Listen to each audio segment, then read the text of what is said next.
record. All right.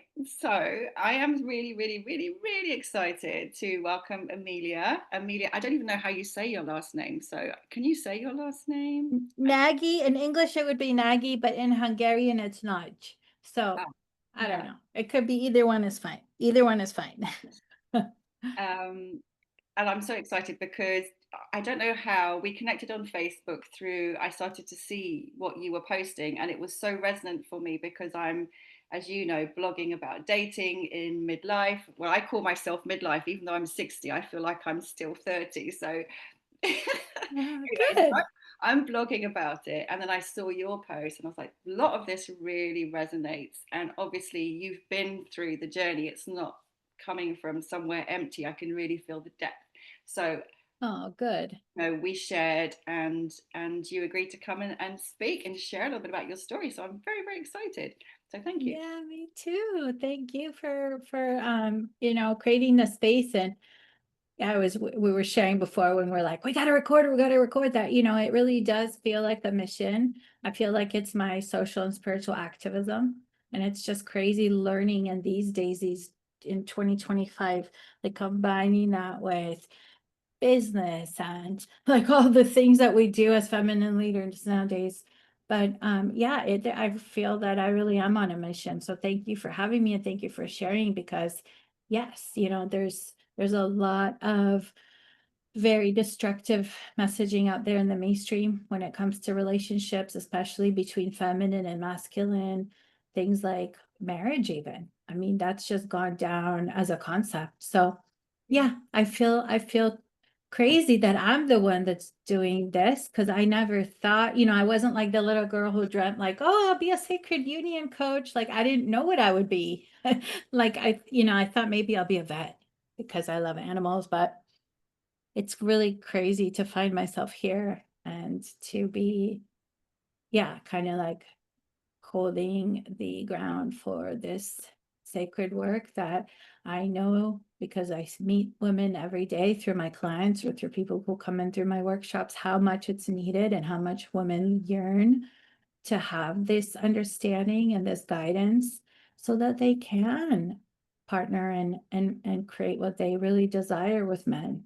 Hmm. So yeah, it's crazy. It's crazy, Shakti, that it's going the way it's going in the world today. But yeah, so thank you for having me and for being curious and doing the work and being out there and being in it. Mm-hmm.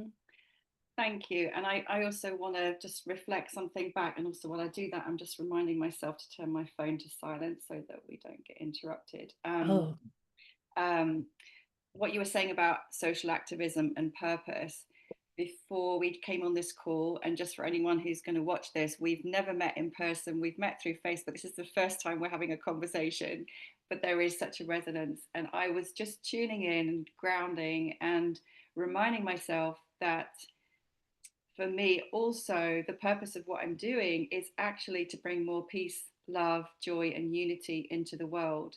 So I have sometimes second guessed myself for talking about dating, but for me, it has a much deeper sacred purpose. I call it yes. contemplating, which is love, peace, and unity in the world between all Yes. beings. That's for me like why this work is sacred, and it goes right back to every relationship we have. But of course, the intimate partnerships that we have are so fundamental to how that the whole society and community and culture that we create. It is. It is absolutely about love, peace, and unity. And it is sacred work. It's about family. It's about society. It's about humanity, right?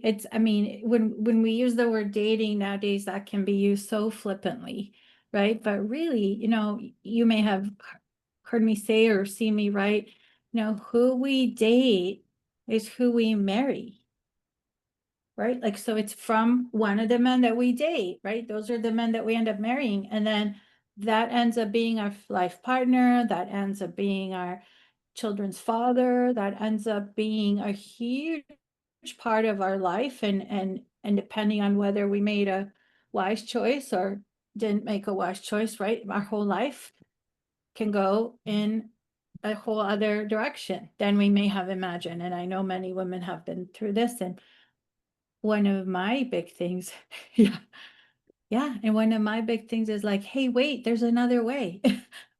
We actually can choose what we're going to create. And how about we learn that? And how about we go in it consciously and with vision and with understanding of the masculine? And what would that be like then? Yeah, I mean, what you've just said kind of describes. I've been married twice, and the first time I was like 24, and I had no clue, no idea that I Mm. could consciously choose, consciously create. I had no foresight or forethought to like what kind of family are we going to create, like what. And actually, one of Mhm, the things that ended that marriage was he wanted children and I didn't, not at that age. And we hadn't even mhm. discussed it. We hadn't even discussed it, Yeah, so things like that. And this level of awareness only kind of came in so much later for me in terms of really conscious, like what do I want to create, and not even realizing the power that I have as a woman either. So yes, yeah, and I'm sure that's very common that we just repeat what we see everybody else doing. We repeat what we see society doing. We repeat what our families have modeled for us. I just thought that's what you did. exactly. You go to Exactly. university, you get married, you have children, but I wasn't ready to have children at 24. So then it was like, oh, I'm disrupting the pattern that everyone had laid out for me. And now I'm carving a new path. But carving that new path was quite all over the place in my journey. I mean, it Mhm. brought me to where I am now, which I'm very grateful for. So I see there's a purpose in the journey I've taken. It's kind of what they say, karma to dharma. But, it's been pretty rocky at times. Um, Yes. I'm curious what is for you, what has sort of brought you to being, like you said, a sacred union coach? Like, what about your journey, your past experiences has sort of ignited that flame for you? Oh gosh. I mean, I definitely believe, and there's definitely a divine design there. Like I believe in God and I have such a big faith. So I feel definitely that that was created in me as me.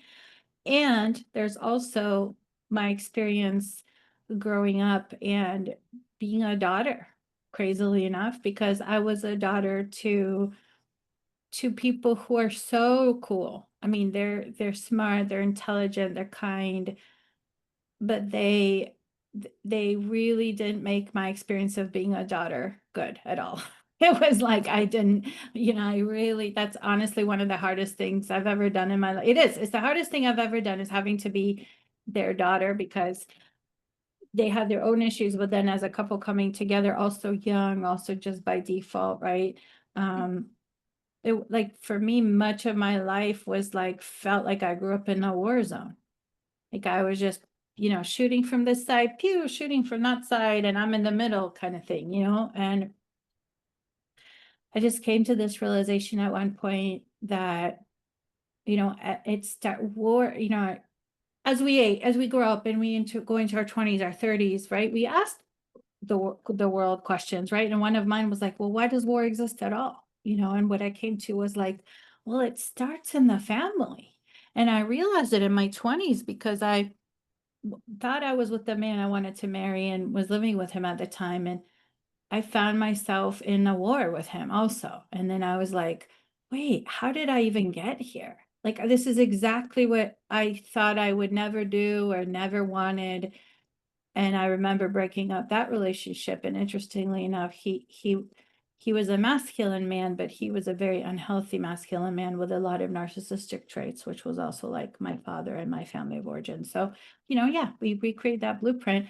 And so I think it was just my experience growing up through that and then seeing myself create it, Mm-hmm.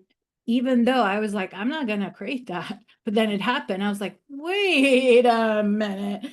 And then moving on from there to like continuing to date and date and date, but yet continuing to create that pattern and seeing myself. And then that was very eye-opening. And then of course I went to therapists and there was amazing therapists. And the thing is I didn't find any answers in therapy. The therapists were like, well, your parents should have never had kids.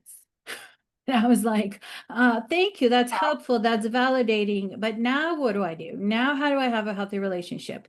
Now, how do I date so I'm not repeating these patterns? Now, how do I communicate? Now, how do I be a healthy adult female? How do I select a healthy adult male? Like, what do I do? What do I effing do? And that's when I realized there's no, well, I mean, we have some books that teach some of it. A lot of it is like, in my opinion, misguided and superficial, but there are a few people out there that do teach the real deal. And I happen to be, blessed enough to find a mentor with one of them, which is Allison Armstrong. And that's Okay. where I started to learn, right? Like, oh, wait, this is a healthy masculine man. Okay, this is a healthy relationship. Okay, this is how you know what you need. This is how you ask a man for what you need without complaining, nagging, judging, or criticizing, which were all things I was doing because it was all what was modeled to me, right? Yeah.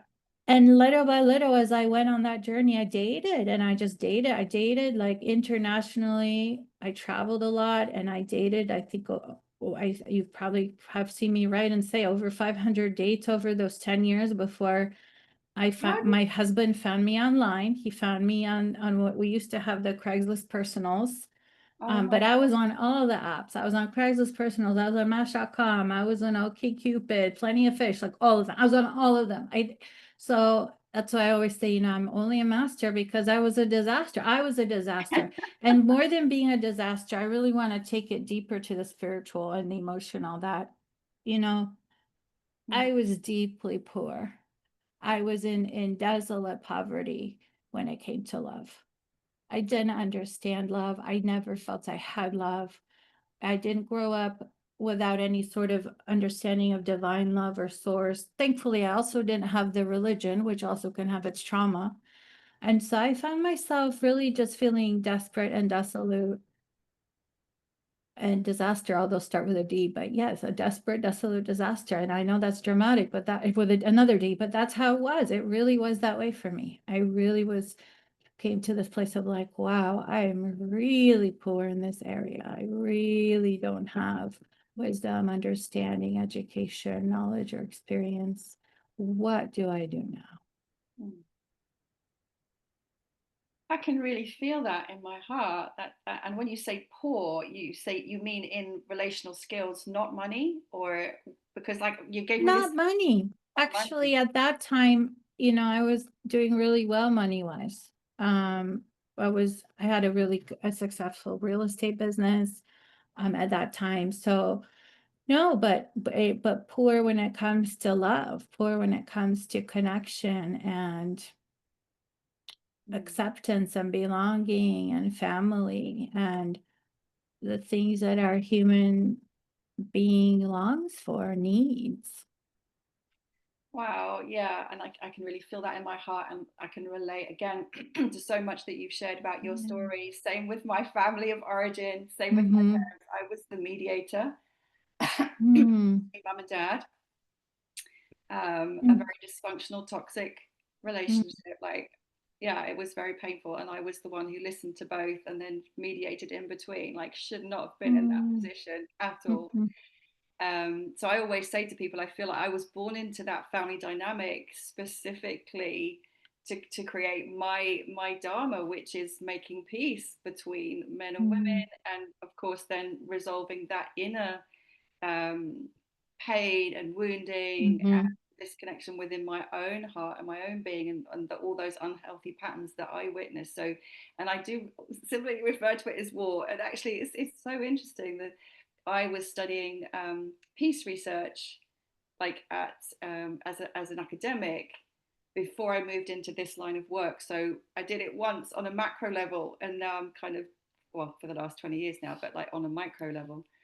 So it's just been an eternal theme. Also, I'm kind of curious because you spoke about God, and sometimes when people hear the word God, they do switch off. And I know for a lot of women, like mainstream religion can actually be the Yeah. cause of so much dysfunction and trauma. So when you speak about God in in this um, sphere of relating, what does God or the sacred mean for you? Well, in my view, there is a divine creator that has a greater creative intelligence than me.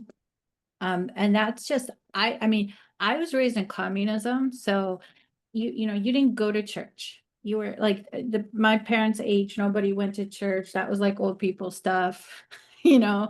So we were, well, that's because they wanted you not to connecting to your divine self, but connecting to the state, right? And upholding the state as the source, right?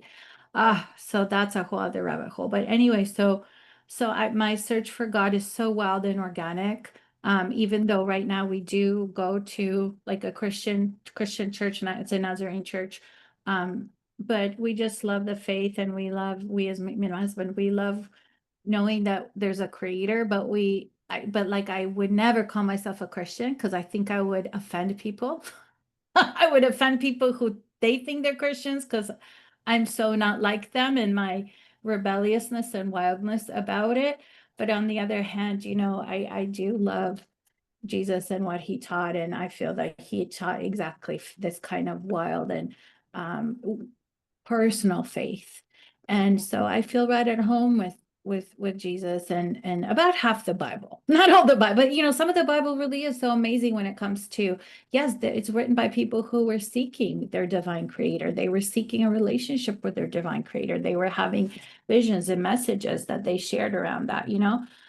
So from that point of view, the divine or God is source to me. You know, I'm okay with calling it creative power or universal intelligence. You know, I don't necessarily need it to be like Yahweh or Jehovah or like those religious things. You know, there's definitely a huge difference in my world between religion and spirituality.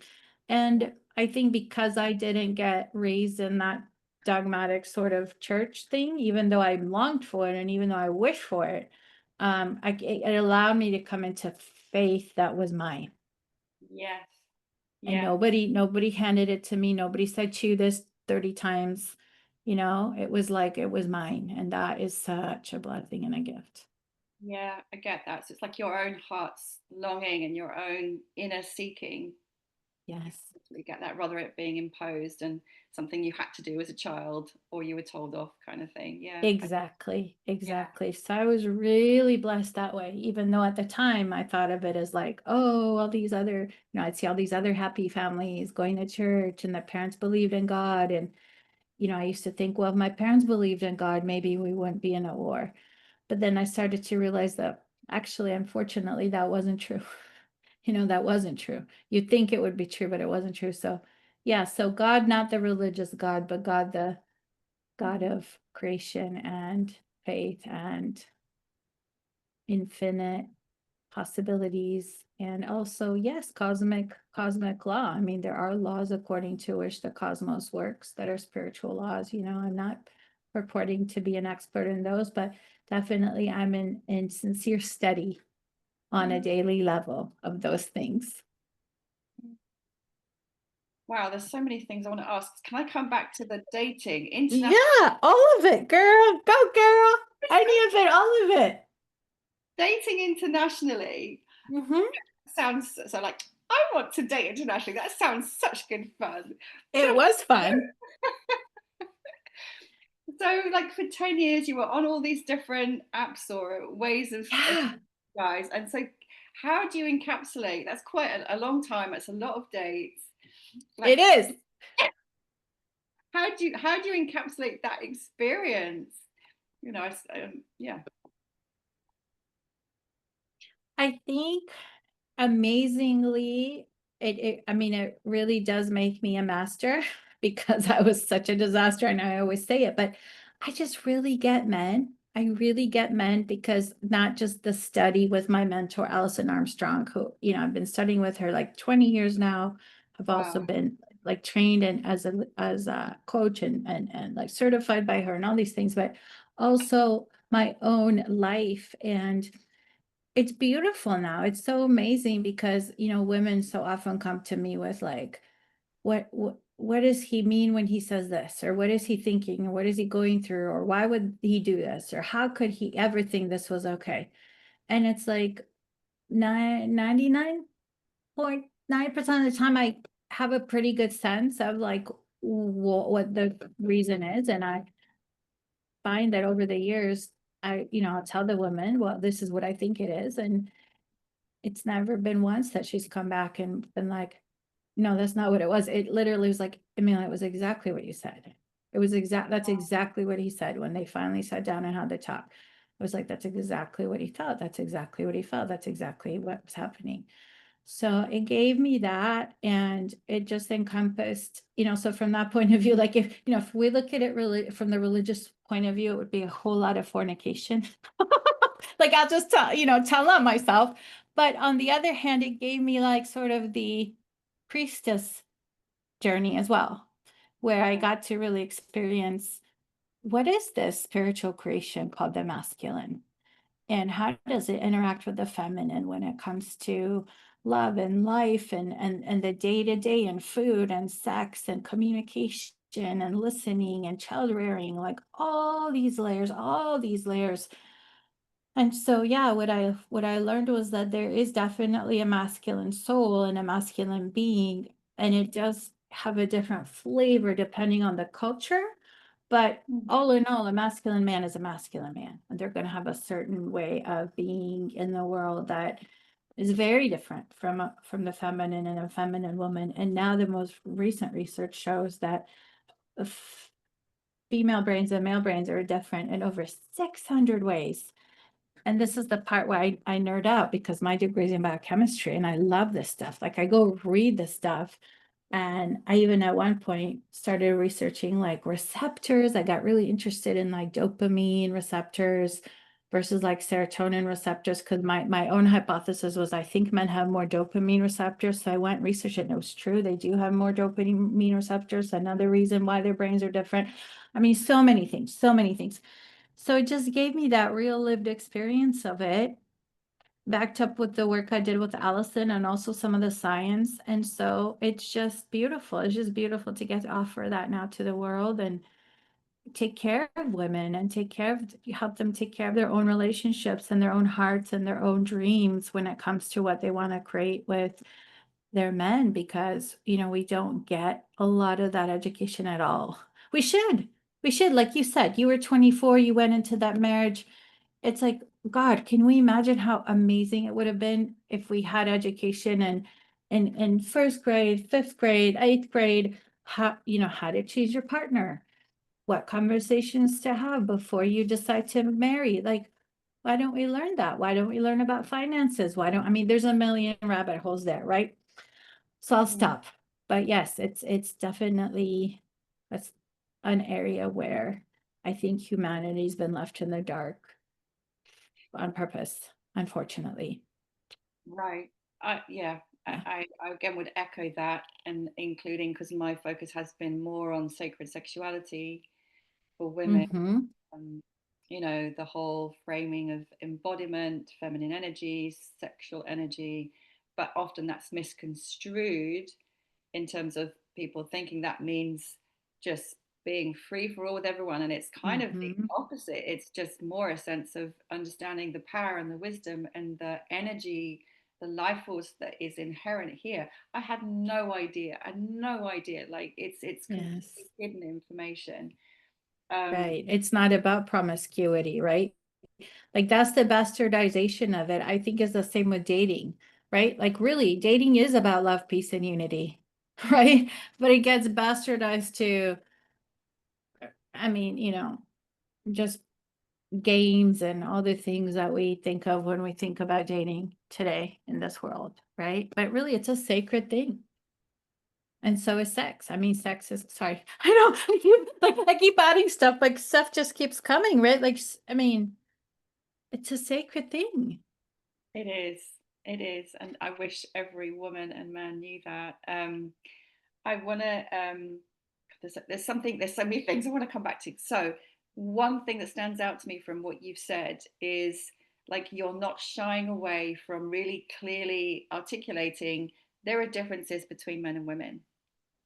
And we need to acknowledge that and understand that in order for there to be healthy love and relating. And I think that goes against the grain of a lot of discourse and narratives that are out there in terms of we're all the same, we're all equal, there are no differences. we can do the same as you kind of. And like personally, I've been on a journey. I did gender studies as part of my degree, and I was, before I had kids and got back into the sort of my spiritual life, I was like, it's all nurture. There's hardly any nature involved. And then I had children, and my world just kind of shifted because I wanted to stay home and look after my kids and breastfeed them. And this whole other part of me just opened up that I had no idea was going to come. And it came, and it's like, okay, that's not true. Um, we are different. But sometimes I even find myself, even though I'm quite outspoken, I find myself being cautious when I say these things because it can create quite a reaction in some quarters. Let's just say that. So Yeah. the thing about difference, can you speak a little bit more to that? Like why you see that and why you feel that's important? Well, like I said, it's scientifically accurate. The most recent research I read recently is that it's 600 ways that we're different. So when I talked about, how many dopamine receptors versus serotonin receptors, I mean, that's one, but that would then translate into how do we communicate? How do we use words? Like men use different words than women, interestingly enough. Men mean different things when they say certain things than when women say them. So we use communication differently. We use language differently. We listen differently. Our perspective of the world is different. How we feel fulfilled in a relationship is very different. That's something that I focus a lot on in my coaching work, is like the sacred union energy flow and what the masculine needs to be fulfilled in that and what the feminine needs to be fulfilled in that. And those are not the same. Those are not the same. And so there's so many areas. I mean, yeah, how we speak, how we listen, how we understand things, how we think, how we feel, how we access our feelings, how we share our feelings. And it has to do with our biochemical and biological differences. Um, but also it has to do with instinct. Mm-hmm. The instinct of a female human animal is different than the instinct of a male human animal. And those are different because of men being 60% stronger. Even if they're the same size as a woman, they're 60% stronger than the same size woman. So that makes a difference in our approach to how we live. And one of the things I'm going to share with you, just because I want to, and I feel it's something so important.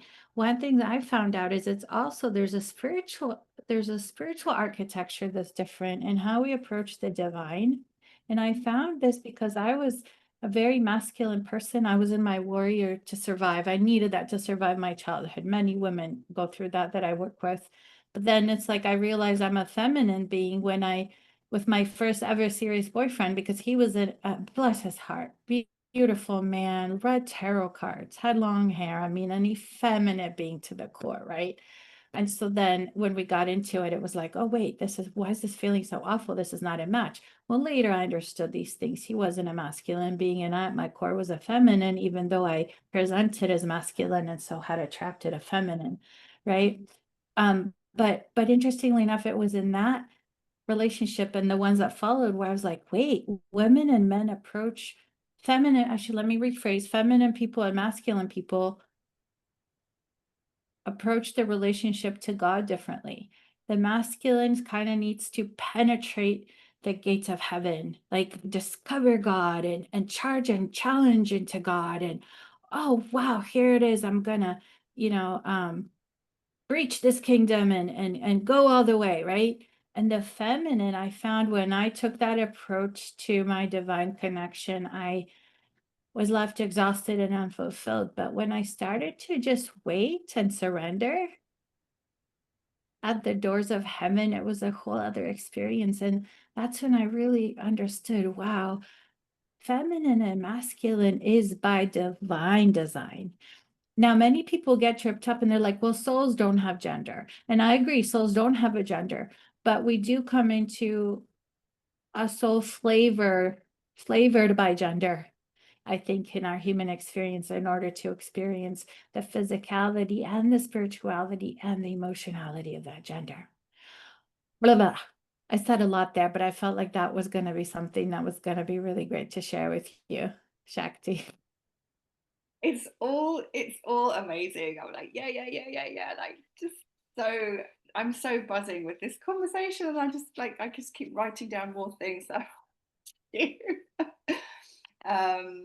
All right, so yeah, we could go into so many tangents. I'm going to bring a very specific question.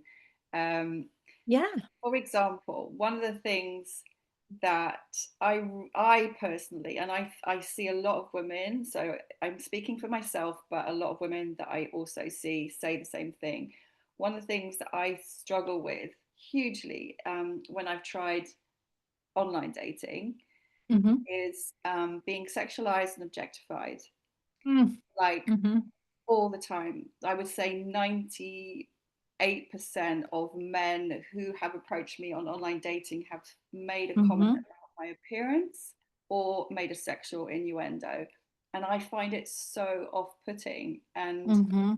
I have then judged men for that. And Yes. like, what, like, basically, what the fuck? Like, Yeah. haven't you read my bio? Can't you see who I Mm. am? Mm-hmm.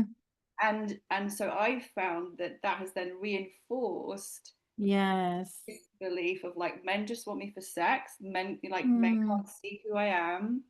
They can't see that I'm so deep and like Mm. amazing beyond the physical. And Mm-hmm. so that's been one area where I've had to really kind of keep meditating, keep reflecting, keep working on to kind of integrate that. And for me, I found like it's better to just go off the apps because the percentage of men who are actually polite and respectful and can communicate and have read my profile is so minute. I find it soul destroying. I have found it soul destroying. So with your, and I know a lot of other women have said the same Mm-hmm. thing, like because you have this great insight into men, like what would you say to me or to the women who are having the same experience like that? Oh my gosh, I love this question. Ask me like 20 more of these because so many women struggle with this. Oh my goodness. Well, first of all, I would say I'm so sorry. I'm so sorry that you didn't get met, you didn't get seen, didn't get the connection you wanted, right? Like all women go online hoping, who am I going to connect with? Who's going to see me now that I'm putting myself out? And unfortunately, my dear Shakti, that's exactly what happens. You're not alone. And I know you know this. So many women have this terrible, terribly disheartening and experience, and just heartbreaking. It's so hard and heartbreaking. And it has to do with so many layers, so many pieces of things. But let me just say, let me just start. Let me just start with one, and then I'll go into semantics.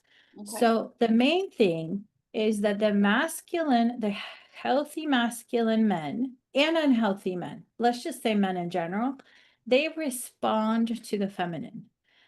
So in my years of dating, in my relationship with my husband now for 15 years, in my work with my clients now for 10 years, I mean, this it's just over and over, over and over. The minute she changes, he changes. She shifts, he shifts. And it's because the masculine is so, we have so much power. And we're taught, we live in a culture that literally dehumanizes that. They dehumanize our spiritual power, and they lead us to believe and think that our power is not spiritual, but that it's physical, and that, our power lies in wearing short skirts and evoking a sexual response, which is very, very, very limited. And unfortunately, it's I always say, this is another thing I'm going to say. A lot of women say, well, it's because of patriarchy. Well, patriarchy trained us like this. And the thing is that, my belief is that, yes, there is such a thing as patriarchy, but patriarchy harms both men and women because men have a feminine side too. So degenerate our spirituality in the feminine, when we degenerate the value of our spirituality and in the masculine, it affects every sex. It doesn't just affect women or men. It affects us both in different ways. So I don't want to use the word equally, but very deeply. It affects us both incredibly deeply to the core. And so this whole dating thing, you know, men respond to women, number one, right? And then women are taught, well, men just want you for your sex. I mean, that's constantly what's out there. Look good, right? How many shiny things do we get by to put in our hair? How many types of mascaras do we buy, right? So, I mean, these are just mainstream messages that, I mean, I know I used this word before, but they bastardize the like what's actually there. Like you said, what dating apps really are about, which is love, peace, and unity, damn it. Right? And it gets objectified, right? So that's one thing. Men respond to women. Now, let me go into the nitty gritty of it, because I've been on so many apps and I've helped so many women on so many apps. I can tell you that it does have to do with the photos we post, and it does have to do with how we describe ourselves. So if we do what I suggest, which I have a very specific way, I have like a little paragraph that I tell women to write, and I tell them to do 3 photos, one of face, one of whole body, one of her doing a hobby, and none of the photos to be revealing. We don't want business photos. We don't want, you know, you wearing your business suit, but we don't want cleavage. We don't really want a lot of, because it sounds so dumb when I say it, but the truth is, yes, the men respond to women. So if we put out a bunch of cleavage and we put out a bunch of, like, I had a client say like, well, why am I getting all these weird messages? Meanwhile, in her, like, I went and I read her profile and it was like, I'm a nudist. And it's like she was getting solicitations because of those words, right? And so we have to understand that there's manglish and then there's not manglish, like womanlish. And most women write their profile in feminine language and descriptive, artsy, sometimes erotic, sexual language, that then that message is communicated to the masculine as, I'm available for things that you're thinking of when you look at me, which is, of course, they're going to have sexual desire. So then that gets invited. And women don't like when I say this, because then we go to, well, did she invite to get raped because she was wearing a short skirt? Then it goes down that whole road, right? But the thing is we as women have to take responsibility for the power that we carry and how it does affect men. And that goes both in the negative and the positive. And until we do that, we'll never be in a sovereign relationship with a man, right? And we have to become aware of how that gets twisted, out of proportion, out of alignment, out of divine creation, and out of sync with what the masculine and the feminine really are. And what you described there, that whole experience is is is how that's happening. It's happening because of mainstream culture. It's happening because of how women approach the whole dating app unknowingly and not having the data about how to word things and what kind of pictures to post. And because, yes, the masculine does respond to the feminine. We do have a lot of power. So those are my 3 things about that. Okay. I'm kind of half with you and half not there, because I'm like, Mm-hmm. man, I've been like doing inner work for 20 years. Like, I don't Mm-hmm. do seductive pictures. That's just not, I don't have a cleavage. I'm just not into that. I'm just like, no makeup, natural smiling. No, I'm just not putting out that. I write about wanting a conscious, deep relationship in my profile, but in my experience, men don't read. They don't. They just literally look at the pictures and say, "Hey, cutie. Hey, beautiful. Hey, sexy." And Well, crazily enough, it's very few of my clients are getting that, because we have the profile written very specifically, and I have the photos how we have them. It happens. It doesn't happen. We still have to select, but the masculine brain, okay, let me say it like this. This is another layer. There's the masculine brain, who is a healthy masculine brain that's looking for a partner, thinks a certain way. And so the way that I have that profile written in Manglish is I have it specifically targeted to that brain that's looking for the answers to these very superficial questions that the masculine is just thinking practical logistics. Is she single? Does she live with her kids? What does she do for work? How tall is she? Is she curvy? Is she tall? Is she short? Is she skinny? Is she fat? Right? Like whatever it is, right? We just answer all of that. And so interestingly enough, I think that hooks in the right kind of man in that it repels all the rest. And that's why my clients using my method, my formula, don't get those solicitations because we repel those men. We repel those and we attract the ones that are looking for a woman that want a partnership. They're looking for a partner. They're healthy masculine men who want a partner. And yes, unfortunately, it's a very narrow formula.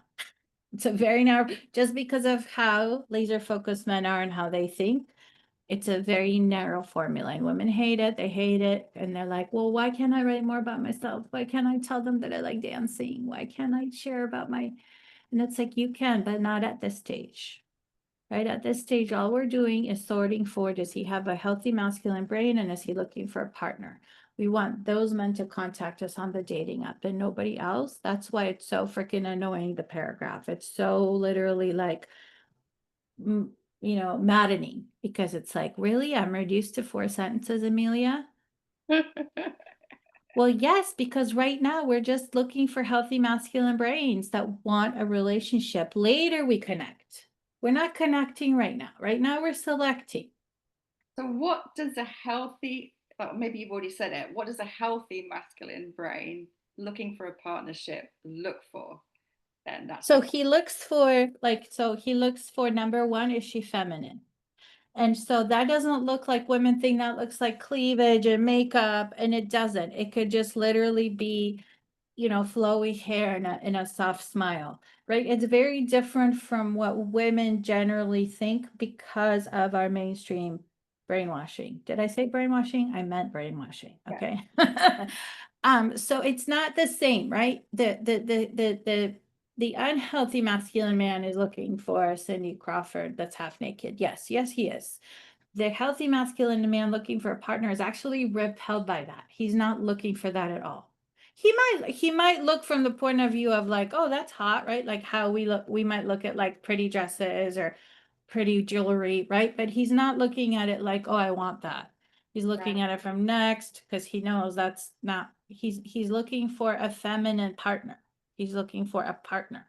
And so when we write how I write it, we answer their questions, which basically is, how old is she? What does she do? They're just thinking very specific, logical, grounded, practical things. So they're thinking things like this.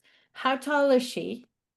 Is she really single? Does she live on her own? Do kids live with her? Does she have teenage kids, small kids, young kids, grown kids? What does she do for work? Is she my type, as in, is she too short or too tall? Some men are short men, so they're not looking for a tall woman, or vice versa. Like some men are tall, so they're like, don't like dating short women, right? Or is she curvy? Is she skinny? Some men don't like skinny. Some men don't like curvy, right? There's a whole range in between, much larger than what we're brainwashed to think. Yeah. So we give them that information right away. And so what that does is it gives them the information they need to decide, do I want to pursue?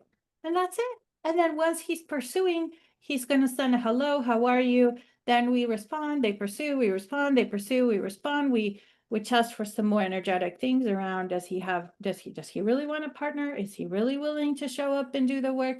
And that's crazy, but that's how my clients are. Like, I literally have multiple clients on the first date. They meet their guy following this method.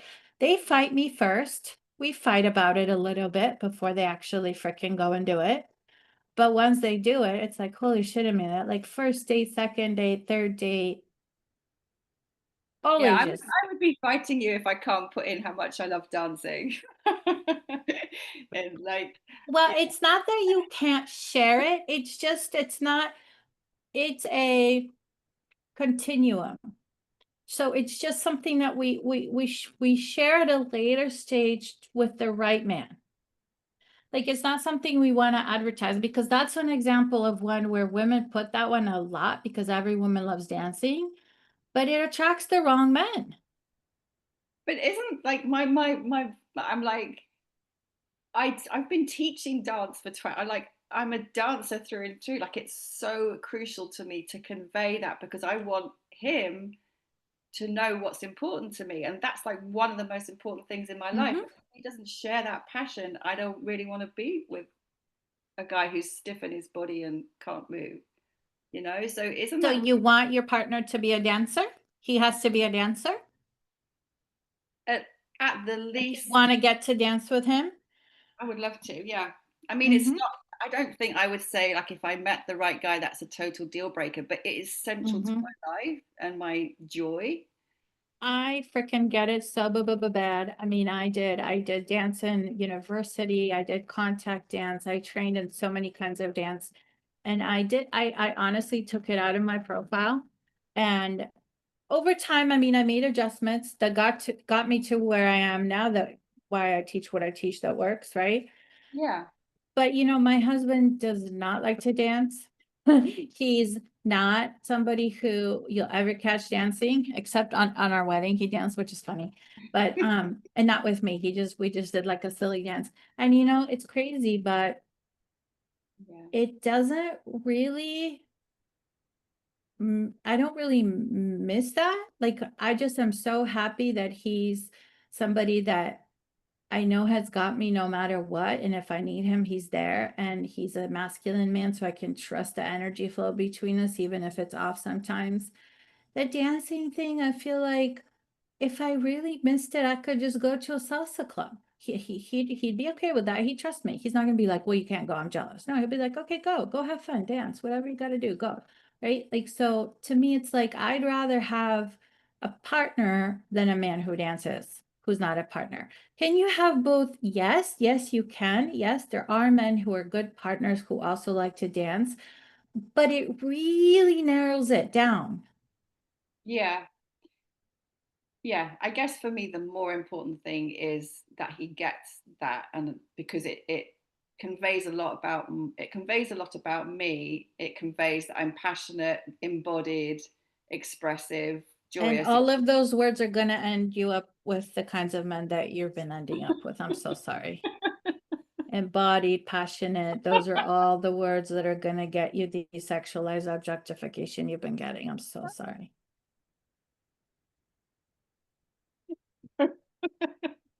I just gonna feel like I have to put myself in a little box and paint Well, it grey. it's not about the box. It's about this is just the little fish hook about am I the kind of woman that you want to pursue? Bing. Then you can tell him you like all this stuff comes later. That's the revealing yourself piece. The beginning is just am I selecting a man who's masculine and wants a partner and who's healthy? Right? The rest you're going to share later. The other thing about dance is, it has to do with trust. When women worry, well, I'm worried he's going to judge me or be jealous if I dance. So I want him to know up front. I have a lot of women say this, and it's like, Oh, yes, that'll happen if there's no trust. But if there's trust, you get to have your hobby and he gets to have his, right? sure. And so, yes, should you date with these leading with these things? Yes, but then you'll get the results you're getting, my love. I'm sorry. Okay, this is so interesting. I didn't intend to go so much into my own things. I've got so many things I want to ask you, but I think this Yeah, is go for it. useful for everybody anyway, because Yes, I think it's very useful. It's an issue I see all the time. So I think it's going to be very helpful.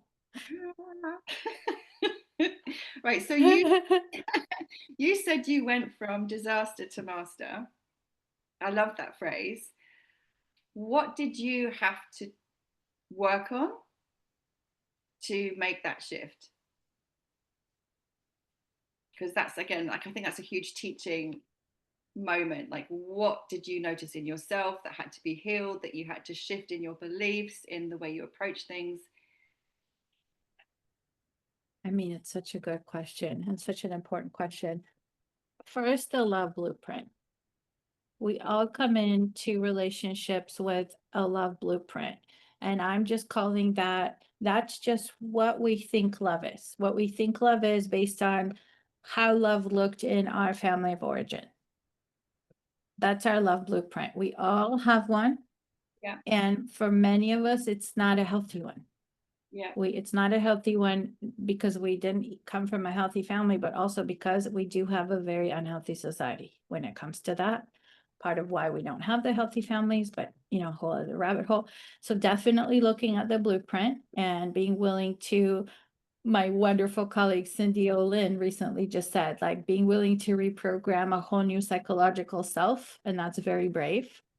And yes, it is what it took, and it's what I help a lot of my clients do, and they do it, and they go through and create that relationship. Now that's based on what are they creating, what do they want on their terms, not based on what somebody else modeled or showed them or told them they could have, right? So there's that first piece. Yeah. And the second piece, and it's very much entwined with this, is personal responsibility, right? We get told and given this concept of, well, love will just happen when it's the right time. Well, Yeah. he'll just come and sweep you off your feet. Well, Yeah. he'll just come and save you from the castle. Yeah. And it's like, that's so freaking boring to me at this point. I'm like, boring. Like, can I please just go pick my guy? Can I go find the one that I really like? Or can I be in the forest where they all walk by and the one that I like gets to talk to me? Like, I don't want somebody else to get to decide what I'm creating, right? It's another version of like, I'm not responsible. It's going to happen to me and I just have to take it. Which, again, I just think that's, 1990, like it's 2025, like let's just get on with it. Like let's start creating our dream relationships, right? And then the third thing is really the practicals, the dating, the words, the profile. And that's the one that, oh man, that was the hardest for me, because I just really wished it was different. It would have been so much easier if it was different. It would have been so much easier because I would have just known what to say, known what to do, and known what they're thinking. Because I would have just, extrapolated a version of what a woman does and says and thinks in those situations. But the reality is very different. Men are very, very different, and they don't do and think the whole things the way women do. And so the sooner we realize that and are willing to act according to that in our dating lives and our romantic lives and our relationships and our marriages, because some women get married and they don't know and they discover it partway through the marriage when things aren't going well, right? Yeah. So those would be my three main things: family blueprint, Yeah. self-responsibility to create your dream relationship and taking that in yourself and in your own power. And then, yes, being willing to really understand and come face to face with, as unpleasant as it might be, but that, yes, men are very different and we better just get along and learn. It's kind of like horses are not dogs. If you're somebody like, I love dogs, I was a dog person, and then I got a horse. And I was like, my horse never, she doesn't want hugs. She's not excited to see me. She does not wag her tail. I mean, none of those things. And right. But it's like, wow, once I understood the horse being, it was so beautiful and so sacred and so sublime and with its own creation. And the masculine is the same. Oh, yeah, I feel that when you say that. I really do. And I've kind of come to the conclusion through inner work and also outer reflection that a lot of times um, there's resentment towards the masculine. Uh, well, at both ways actually, like Yeah. men resenting women, women resenting Mm-hmm. men, just because they don't understand. And men are expecting women to be men, and women are expecting men to be women. That's kind of a simplified version of what I see, and I have seen in myself Mm-hmm. as well. Just owning Absolutely. that. Yeah, definitely. And you said also somewhere earlier on that therapy didn't really help. And Mm-hmm. so, what was the thing that did help? Was it the work with Alison, or something else in combination with that?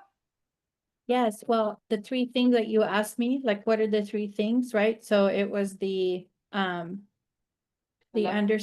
the understanding the masculine is different. I didn't get that in therapy. The taking personal responsibility, I didn't really get that in therapy. like that I'm accountable and able to create my own reality. I didn't get that in therapy.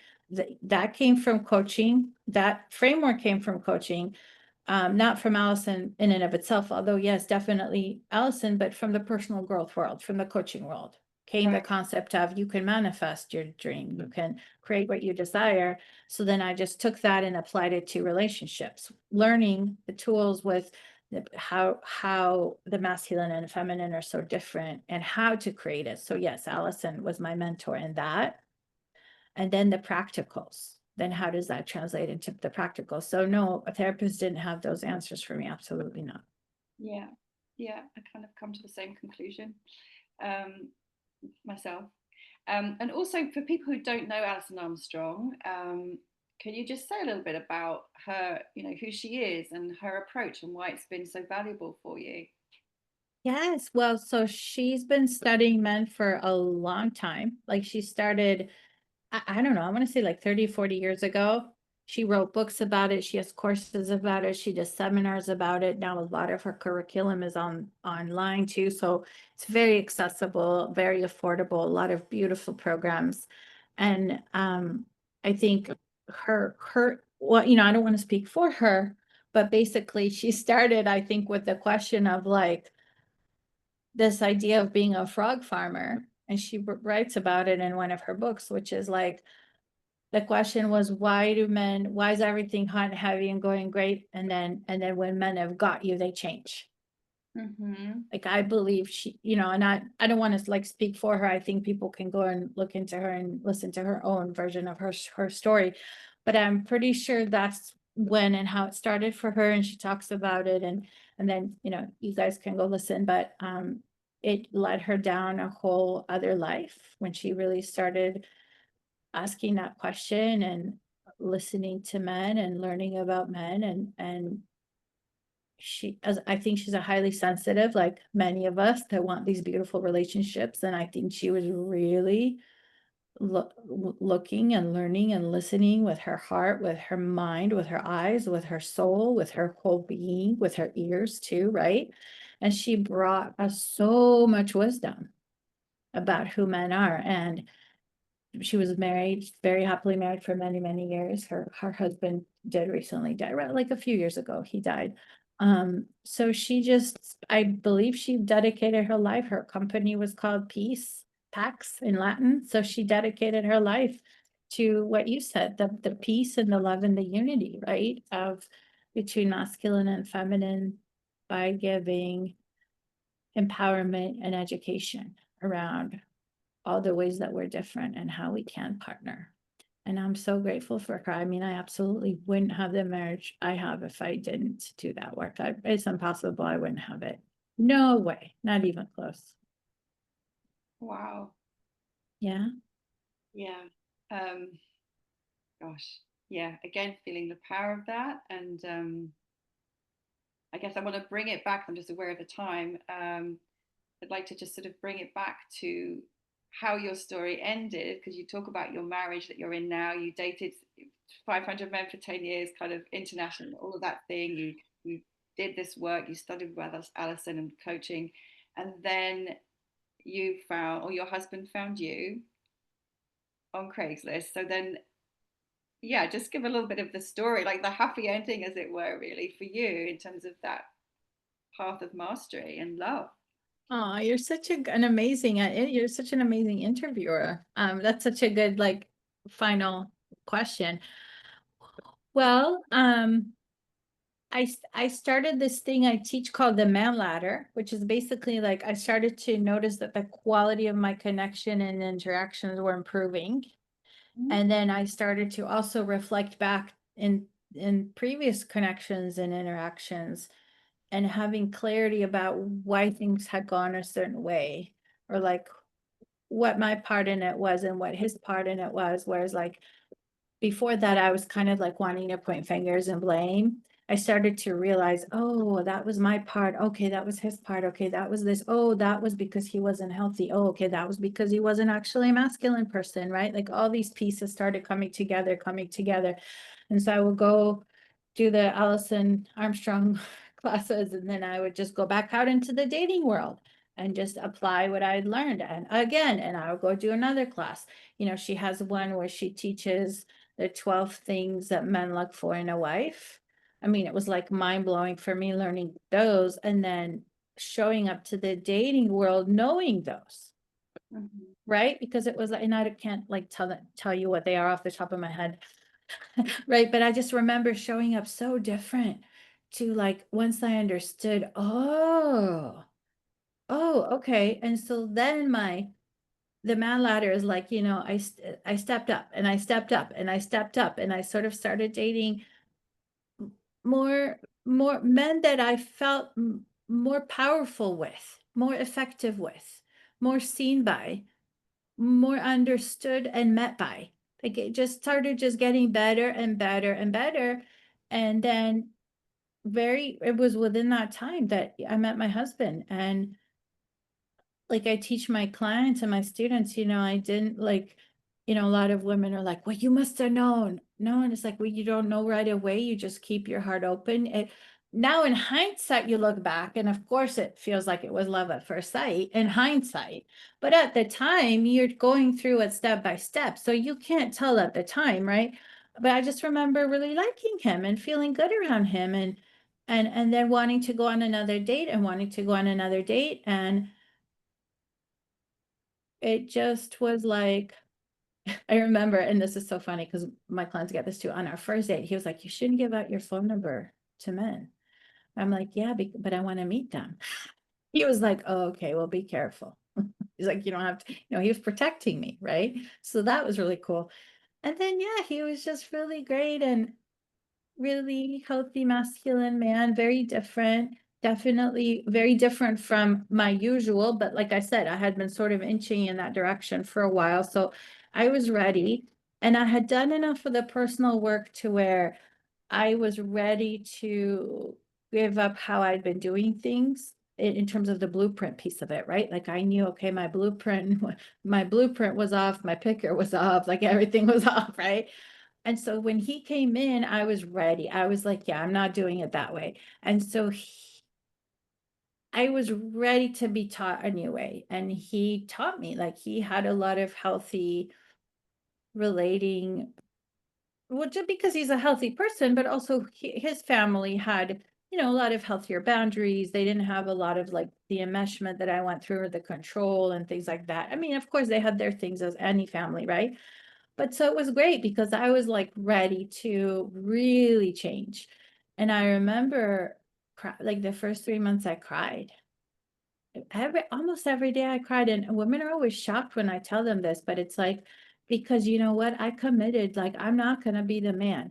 When a man, because it used to be a man would tell me I'll call you at 5, and at 4:45 I'd call them and be like, hey.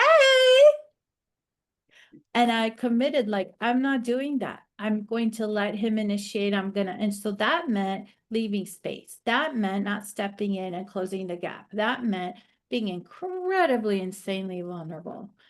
And yes, at 4:45, I'd be crying. If he'd said he'd call at 5, I'd be crying at 4:45. Thankfully, my friend at that time, and not crying, just crying from the vulnerability of it, crying from the doing things differently of it, right? And my friend would be like, call me then. My sweet friend, her name was Grace. She'd be like, call me at that time when you feel that way. So I would just call her at 4:45, and it for about a month or 2 or 3 in the beginning, it was like that. And I was like, and it was hard. And I waited and I wanted to be the woman he claimed, and he did, but I had to let him. And was it easy for me to let him? No. I would call my friend Grace and I would cry on the phone with her until he would ring through on the other line at 4:59 or at 5:01 or whatever it was, right? Okay, gotta go, Grace. Okay, go, bye. Right. And then I click over, hi. He was like, hi, how are you? I'm okay. I'm so happy to hear from you. What are you up to this weekend? I'd love to see you, right? Like all the things I teach, right? But that's how it went. And then I think it was like about month 3 or 4 where I told God that I wanted to marry him. Like I felt very happy and safe with him. really liked him and really thought he was an amazing man and really admired him and was, well, I told God, I didn't tell him, but I told God, I said, God, if I could marry him, I think I'll be a very happy woman. And I just told God, and it stayed between me and God for a while. But I held that vision of like, he's the one I want. I choose him. And so, yeah. And You so chose. Yeah. the woman chooses. Yeah. I believe the woman chooses. Yeah. We hold the invitation. And then Yeah. he came in and proposed about a year later. And then we got married and had our daughter, our spunky daughter. She's 11 now. She, she's so funny. She's like, Mommy, stop talking to Daddy. I want attention too. So, but so I'm like, oh, sorry. Okay. What do you want to tell me? Such a beautiful story. Well, and it's true. That's, wow. And just so inspiring and heart opening to hear. And as I say, that is 1111. I love that. Um, can I ask you two more questions? Yes, absolutely. Are you kidding me? I love this. This is my life's work. This is Yes, such a you can. My pleasure, my honor, my joy, Shakti. Absolutely. Yes. thank you so much. Right, final two, although I feel like I could ask you forever, but Well, okay, we can always do another chat. we can do another one. Yes. Um, all right, so sex. Sex. What do you give any advice to women about sex when dating if they want a healthy partnership?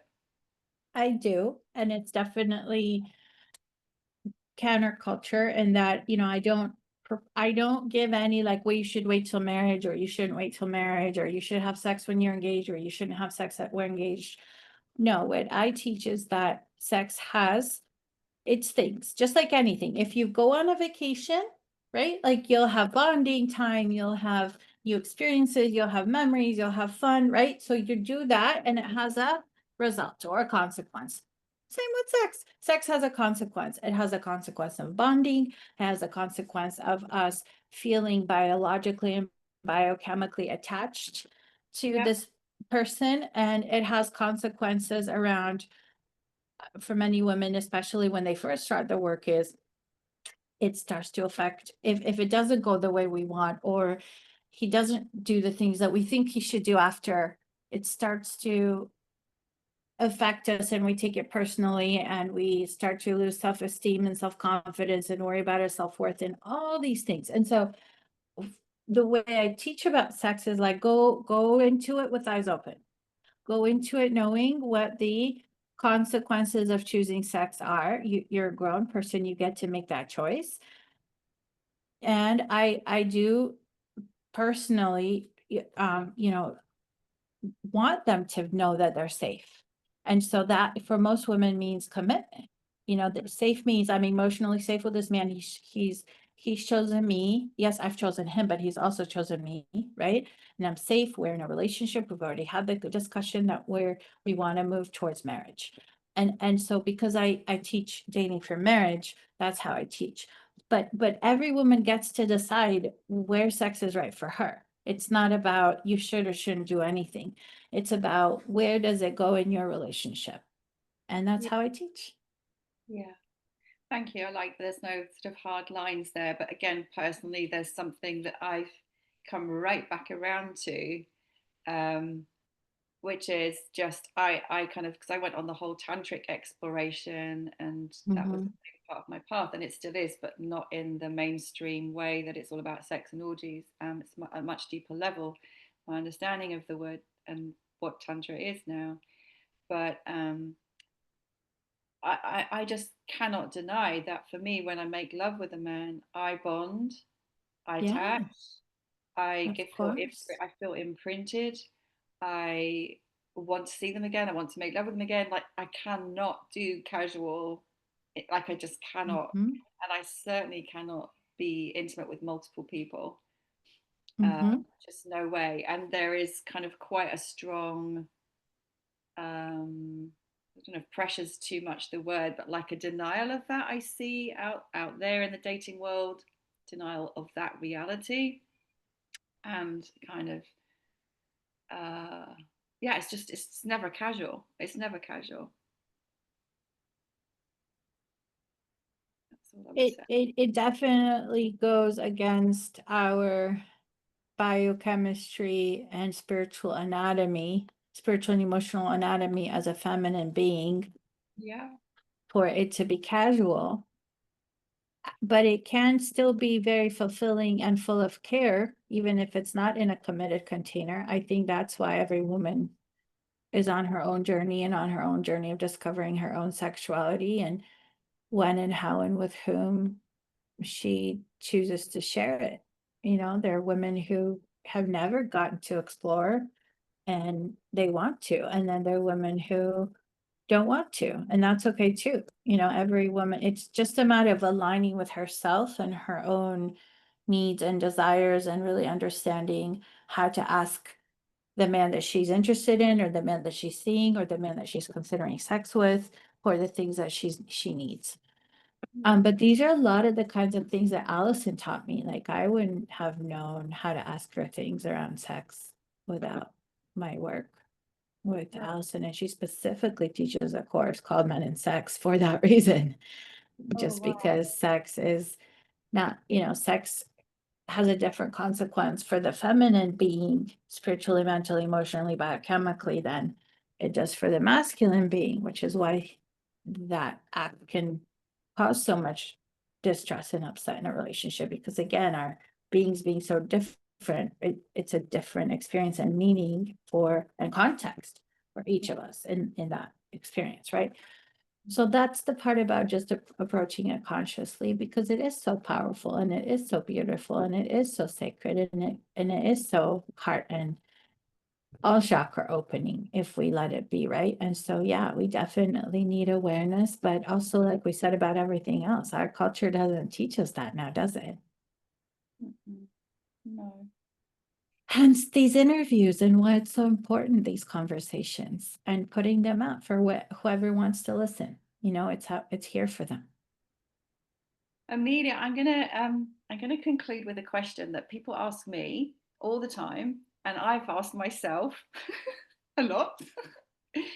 And I've concluded that asking myself this question isn't helpful, but I did ask myself this question a lot, and people are coming to me now asking me. So what I get a lot in, because I have many more female friends than male friends, and all my female friends and clients are kind of will describe themselves as spiritual or conscious. Mm-hmm. Many of them are longing to meet a man. And the thing I hear over and again, and I've heard myself say over and again, is where are all the men? I don't know if you hear, Where are all men? where are all the men? Where are all the good men? Or where are all the conscious men? Or where are all the men who can meet us? Where are they? And I hear that so much. And I used to say that myself all the time. Um, and part of, yeah, anyway, I'll stop waffling, see what you have to say to that. I love it. Yes, that's another one I hear all the time too, right? Very common. So my answer is that they're everywhere. They're everywhere. We just don't see them if we're looking through the lens of what the feminine does and says and behaves like when she's conscious. And so when we think of a conscious woman, the equivalent of that, let me just be very frank, is a man with a man bun, right? Like somebody very flowy who may be wearing jewelry, maybe like super chill. And yes, it could be that a man with a man bun is a healthy masculine man. I'm not putting down man buns. I love man buns. I think they're sexy. But I think women look for this, Allison calls it a hairy woman. Like the woman looks for a hairy woman in the man, and then and and the man looks for like a less hairy man in the woman kind of thing, right? And it's like, no, we're not versions of each other. And so I actually wrote an article about this, which got a lot of views and shares because I was basically saying like, don't look for a spiritual man, look for a masculine man, and then you'll find the divine. You'll find the divine if you look for the masculinity, because the masculinity is the purity of his divinity. I love that. Yes. I just got chills, full body chills. Yeah. Yeah. But I mean, he's already divine, he's already spiritual and conscious by divine design if he's masculine, if he's oh, in alignment with his masculinity. yeah. That's the missing piece. That's like the Yes. and I can feel my heart. Like when you said that, my heart's like, yeah, that resonates. That resonates. That's true. That's true. Yes, yes, that's it. Yes. And it sort of aligns with my own experience because just through all the exploration I've been doing, I'm just like, I don't want a spiritual man. They're all too, Yes. like, again, I'm going to be blunt, they're all too ungrounded and effeminate. Like, I like a man who knows what he wants, he's going for what he wants, he's grounded, he's doing things. That, like, I immediately, like, yeah, that's it. And Yeah. he doesn't necessarily define himself as spiritual or conscious. Yeah. Masculine men generally don't. They wouldn't refer to themselves that way. What a beautiful way to end. So yeah, the answer would be don't look for the conscious, look for the masculine. Look for the masculine. Yes. Yeah, Yes. look for the sacred masculine. And that's the divine already in his being, the masculine. Organically. It's already organically in there. We don't have to find it or make it happen or pull it out or be more feminine to get it. Right? Amazing, amazing. So, oh gosh, thank you so much. How Pleasure. I will kind of, I'm going to share this obviously in social media land. Would you like to say anything to people about where to find you, your work, and so on? Yes, well, so maybe we'll put a link because where I would send anyone would be my right guy checklist, how to pick the right guy checklist, because it's all these things that we talked about and how to weave them into your dating journey and your dating behaviors. So maybe I'll give you the link to that, but it's emilianaggie.com/right guy. And so they can find me there. Just Google Emilia Nagy. I mean, you'll find me Nagy.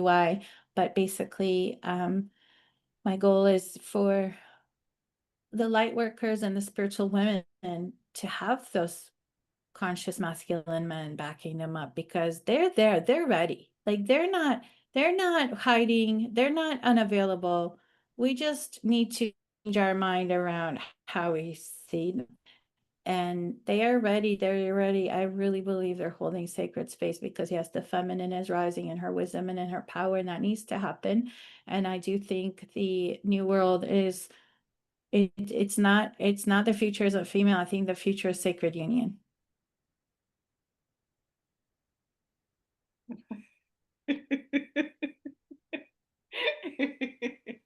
I wish I had a rose right now. For some reason, just like anoint that final statement. Yeah, the future is the Yeah. union. Yeah, yeah. Yes.